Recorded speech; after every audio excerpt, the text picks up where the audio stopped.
आणि म्हणून सांगायचं असेल तर मनातला मनसोबा फक्त देवाला सांगा. काय सांगा? आधी नाही कळो आला हा उपाय, नाही तरी काय चुकी होती. देव फार दयावान आहे मंडळी. देवासारखी ममता, देवासारखी करुणा जगात कुणाकडंच नाही. पूतना मावशी आली होती, तुम्ही भागवतात ऐकलं असेल. पूतना मावशी देवाला दूध पाजायसाठी आलती का मारायसाठी आलती? बोला. हं? मारायसाठी आलती. अहोबकीयं स्तनकालपूतं जिगांसया पाययदज्विसाध्वी लेभे गती तां तृचितान्ततन्यं किंवा दयालुं शरणं व्रजेत. आली होती पुतना मारायसाठी, पण पुतणेला देवानं ती गादी दिली जी गादी यशोदेसाठी ठेवली होती. इतका देव दयावान आहे. एक प्रश्न विचारतो तुम्हाला आणि कीर्तन संपवतो. तुम्ही बोर झालात, आहे की नाही? आपल्यावर सगळ्यात जास्त प्रेम करणारं कोण आहे? आपल्यावरती सगळ्यात जास्त प्रेम करणारं, विचार करून बोला बरं. हं? आई. बरोबर आहे. आई. आता आई हा शब्द आला म्हणजे काय तुम्हाला असं वाटू देऊ नये की मी आता कविता म्हणणार आहे. आहे की नाही? अजिबात नाही. तुम्ही बोलले म्हणून सांगतोय. आई आपल्यावरती प्रेम करते मंडळी, पण देवा इतकं करीत नाही.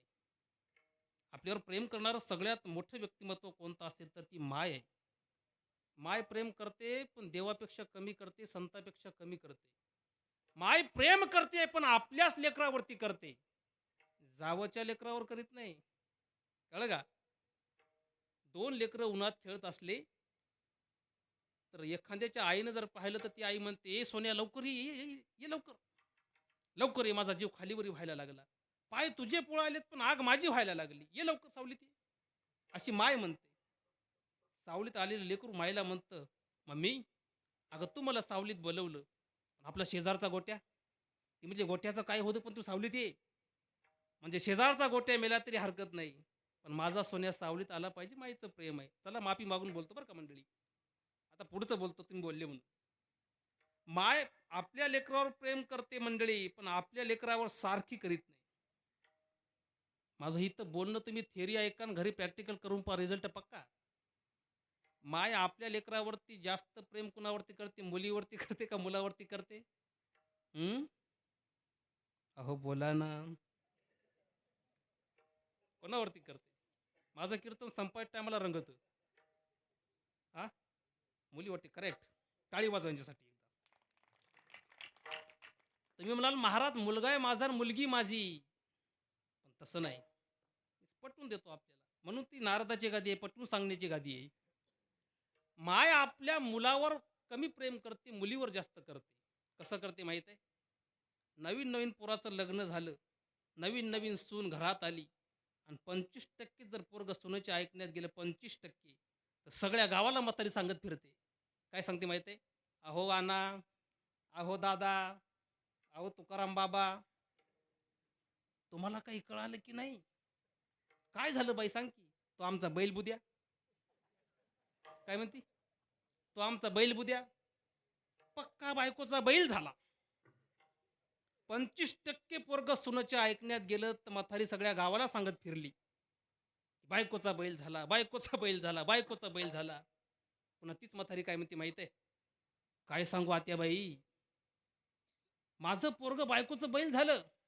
25% त्यानं ऐकलं सुनेचं." आणि तीच म्हातारी पुन्हा गावातल्या माणसाला सांगती, "कौतुक करावं तेवढं कमी माझ्या जावयाचं. सगळ्याच्या ब्या ह्या बबीच्याच कमरला." झोपली की काय? 25% पोरानं सुनचं ऐकलं, तर म्हातारी सगळ्या गावाला सांगत फिरली, की पोरगं बायकोचं बैल झालं, बायकोचं बैल झालं. 100% जावई पोरीच्या ताब्यात आलं त्याचं कौतुक. म्हणजे प्रत्येक माईला असं वाटतं मंडळी, की आपला पोरगा सुनेच्या ताब्यात नसावा, पण आपला जावई मात्र आपल्या लेकीच्या ताब्यात असावा. I my right or wrong? बोला. हां? हां. विठाला, विठाला. चा पत्ताच नाही ना. नाग जर पाहिलं तर असं वाटतं सीताफळाने डोळे नेमके उघडले काय की. आहे की नाही? ते चादर विकणारे येतात ना नेपाळचे लोकं, आहे की नाही?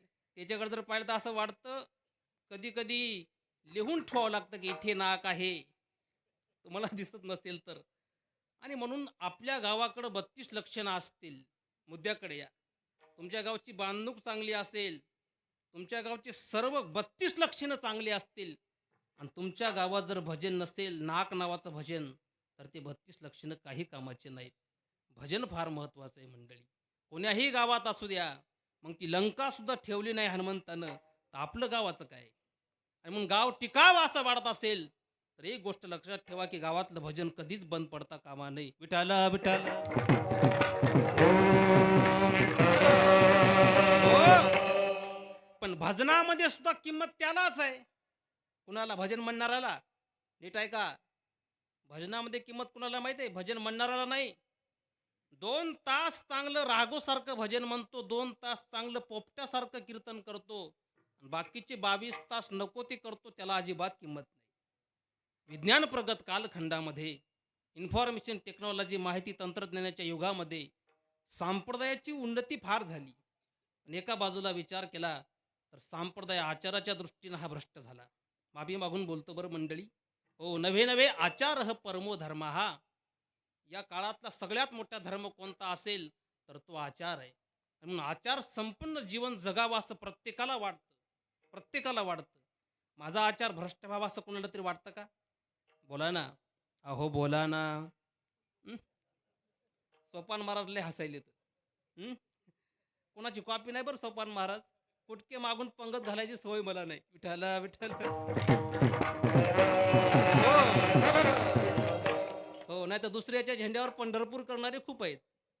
मी आपल्याला सांगतोय, की मला लोकांना वाईट म्हणावं असं कुणाला तरी वाटतं का? कुणालाच वाटत नाही. कुणालाच वाटत नाही. माझ्याकडून चूक व्हावी आणि गावामध्ये माझी बदनामी व्हावी, संप्रदायात माझी बदनामी व्हावी, असं जगात कुणालाच वाटत नाही.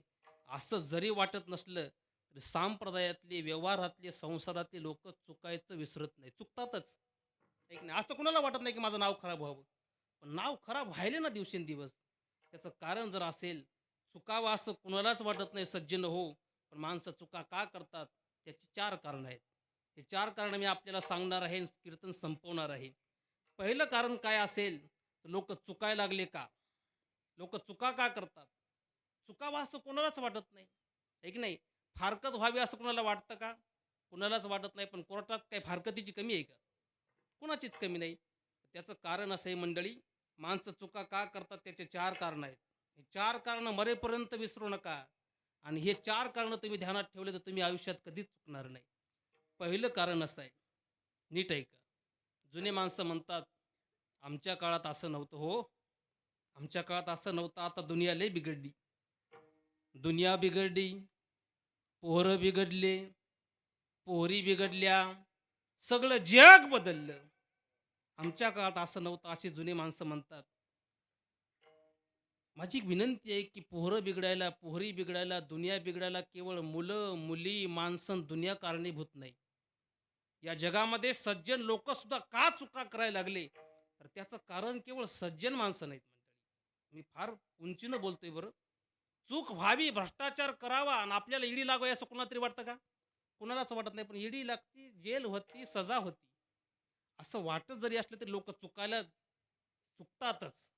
त्याचं पहिलं कारण असं आहे, लोक का चुकतात त्याचं पहिलं कारण असं आहे, की तुम्ही आम्ही ज्या काळात जन्माला आलो ना मंडळी, त्या काळाचा एवढा प्रभाव आहे, एवढा प्रभाव आहे, की इच्छा नसली तरी लोक चुकतात. नाहीतर तुमच्या जाम गावामध्ये एवढा मंडप घालावा, इतके तरुण पोरं कीर्तनाला यावेत, एवढ्या महिला मंडळी कीर्तनाला याव्यात, ही कलियुगाची ओळख नाही. ऐका कलीचे महिमान,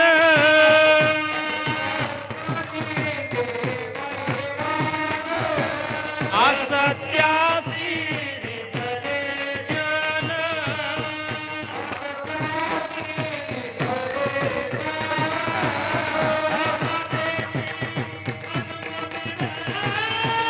वा वा वा.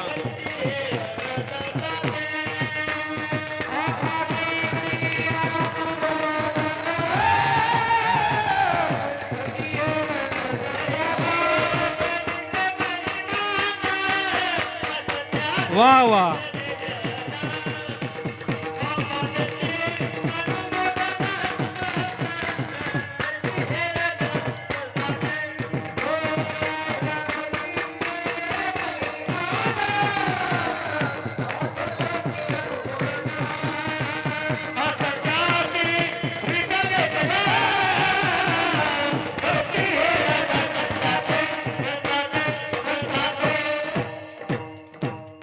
वा वा वा.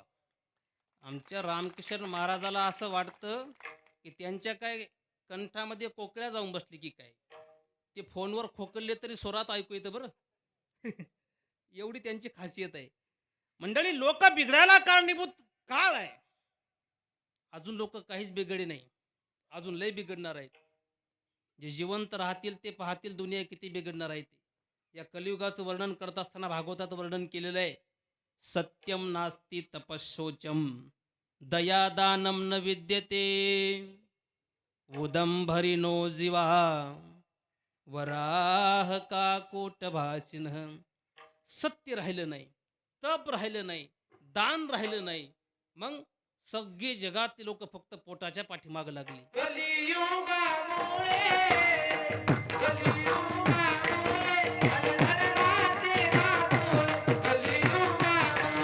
वा वा.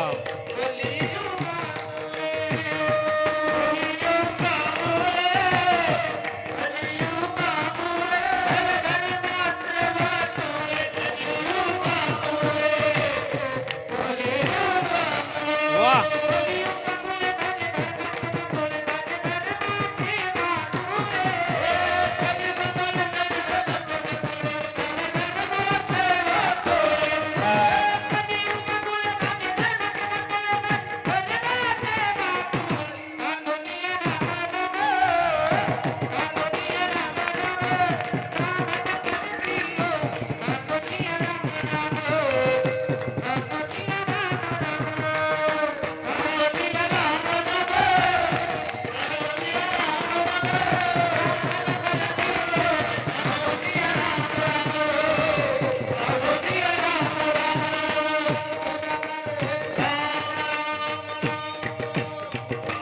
वा.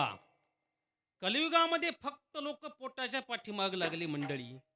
ऐसिया कलियुगाच्या मुळे झाले धर्माचे वाटोळे, झाले धर्माचे वाटोळे. राजे यवन भ्रष्ट झाले, ठाई ठाई दोष घडले. या कलियुगामध्ये सत्य राहिलं नाही, पुण्य राहिलं नाही, पापाचा मात्र ऊत यायला लागला. म्हणून कधी कधी किराणा दुकानामध्ये सुद्धा आम्हाला भिंगरीची बॉटल दिसते. हा काळाचा परिणाम आहे की नाही?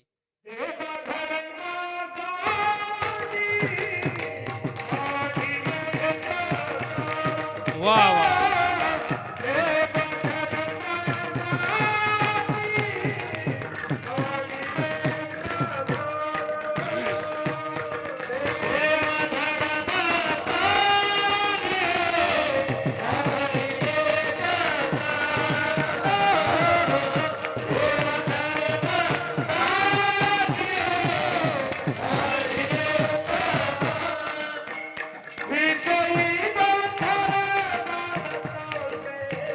वा वा.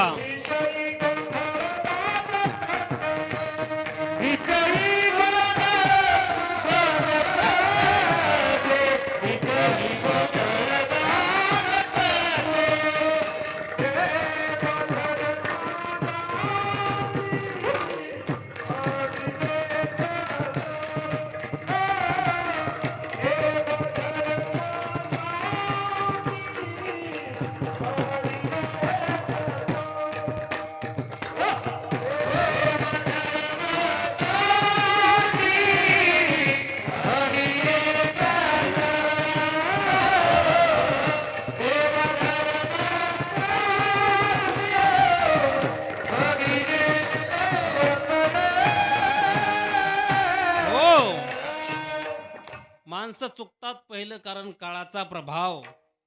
सज्जनो, अजून लोक काही बिघडले नाही. आता नेमकेच लोक पियाला लकलेत.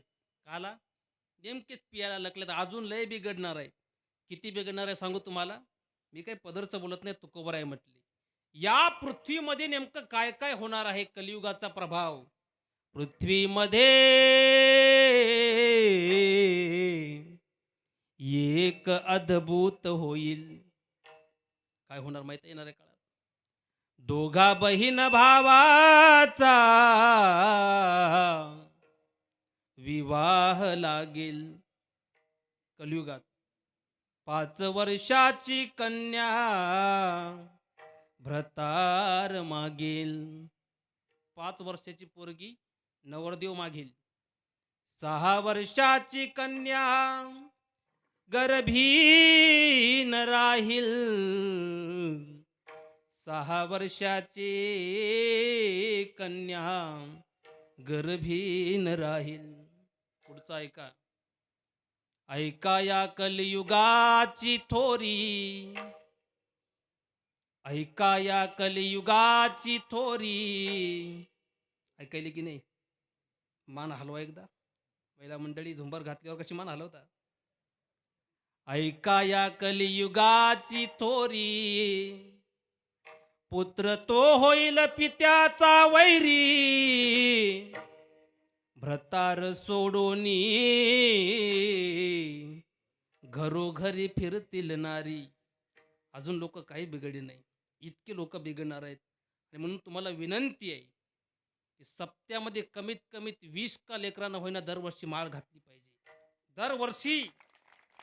हो, का माळ घातली पाहिजे सांगू तुम्हाला. दूध वाईट नसतं, लिंबूही वाईट नसतं, पण दूध आणि लिंबू एका जागी आलं की ते कार्यक्रम करतं. काय लिंबू कंदाच्या भाजीमध्ये पिऊन खाल्यावर किती मजा वाटते बरं महाराज. आहे की नाही. दुधात भाकर चुरून खाल्यावर किती दूध गोड देतं, आहे की नाही. पण दूध आणि लिंबू एकत्र जर आलं तर ते मात्र दुधाचा पण नाश करतं. तुमचा पोरगा वाईट नाही, तुमची मुलगी वाईट नाही, पण ते जर काळाच्या मध्ये आले ना तर त्याचा कार्यक्रम झाल्याशिवाय राहणार नाही.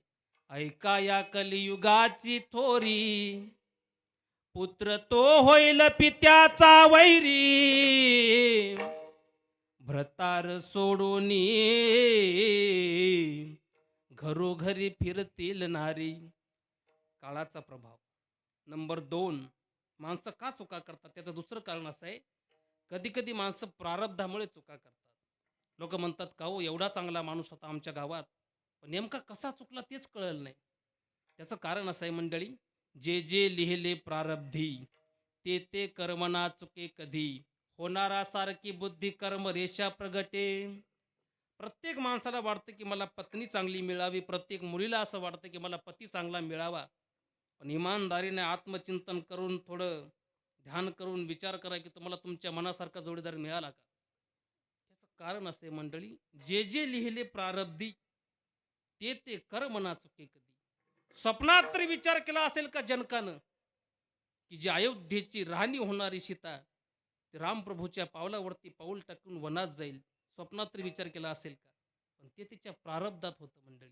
हो, कधी आयुष्यावर नाराज होऊ नका बरं, कधीच होऊ नका.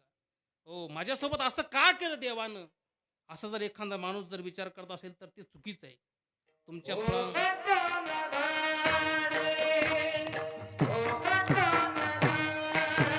वा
कधीही नाराज होऊ नका आयुष्यावरती कधीच. तुमच्या जीवनात एखादी चूक जर झाली असेल, एखाद्या माणसाकडून तुम्हाला चुकीचं ठरवलं गेलं असेल, तर त्या माणसाला कधीच दोषी ठरवू नका. तुम्ही सांगा, रामप्रभू ज्यावेळेस वनामध्ये गेले, तो त्या रामायणातला अरण्यकांड पहा म्हणजे आपल्या डोळ्यात पाणी आल्याशिवाय राहणार नाही. लोक त्या कैकेयीला दोष देत बसले हो.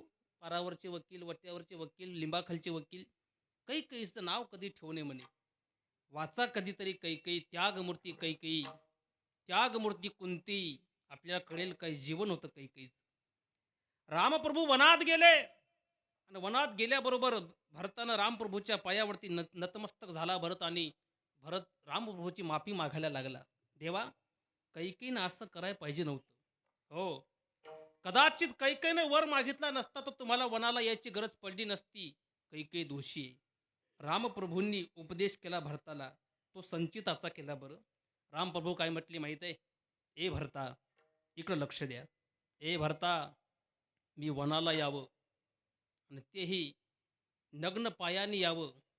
माझ्यासोबत सीता यावी, माझ्यासोबत लक्ष्मण यावा. याच्यात दोष कैकेयीचा नाही, याच्यात दोष मंथरेचा नाही, कामासक्त असणाऱ्या दशरथ राजाचा दोष नाहीये. हे माझ्या संचितात लिहिलेलं होतं. बरं, तुमच्या जीवनामध्ये तुम्ही कितीही चांगलं काम करा. माळकरी बाबा, सध्या समाजाच्या मनात एक गैरसमज आहे. काहीच काम चांगलं करत नाही, पण त्याचं लय चांगलं केलं देवानं. हो, बोलत नाही शुद्ध, वागत नाही शुद्ध, खात नाही शुद्ध, पाणी पित नाही चांगलं, पण त्याचं किती चांगलं. तसं नाही मंडळी. जोपर्यंत पूर्व पुण्य आहे ना, तोपर्यंत त्या पूर्व पुण्याचा भोग आहे. आज तुमच्या पंक्तीला जी पोळी वाढली होती ती आता पेरलेल्या गव्हाची आहे का गेली वर्षीच्या गव्हाची आहे? बोला. गेली वर्षीच्या. तुम्ही आता बियाणं चांगलं पेरलं तर तुम्हाला आज पंक्तीला चांगली पोळी कशी भेटेल? आज तुम्ही चांगलं काम करायले, माळ घातली, भजन म्हणायले, पण कधीतरी चुकीचं बियाणं पेरलं होतं ना, म्हणून पोळी चांगली भेटेल. भोग आहे. ए भरता, माझ्या जीवनामध्ये वनवास मिळाला, यात कैकेयीचा दोष नाही. भरताला उपदेश केला रामप्रभूंनी. हे भरता, दैव जात दुःखी भरता, दैव जात दुःखी भरता, दोष ना कुणाचा, पराधीन आहे जगती, पुत्र मानवाचा, दोष ना कुणाचा. तुमच्यासोबत कोणी वाईट काम केलं असेल तर मरेपर्यंत त्याला बोलायचं बंद करू नका. तुमच्या दैवात होतं. माता कैकेयी ना दोषी नव्हे दोषितात, राज्यताग कानन यात्रा असे कर्म जात. खेळ चाललासे माझ्या पूर्व संचिताचा, पराधीन आहे जगती, पुत्र मानवाचा. वा,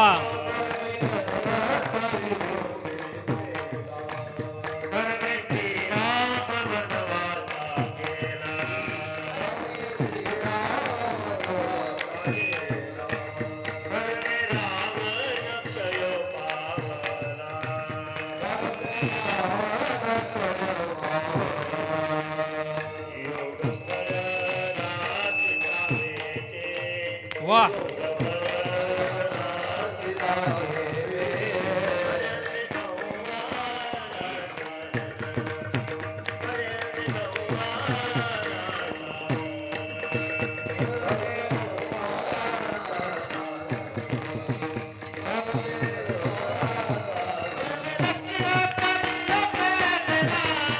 वा.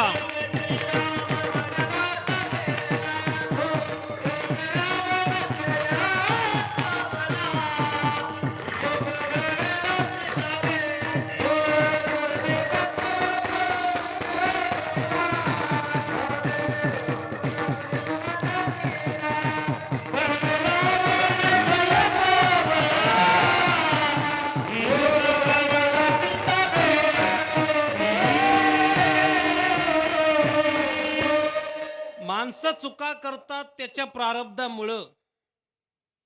आमच्या एका मित्रानं 150 पोरी पाहिल्या 150. किती? 150. त्याची गिनीज बुक ऑफ याच्यामध्ये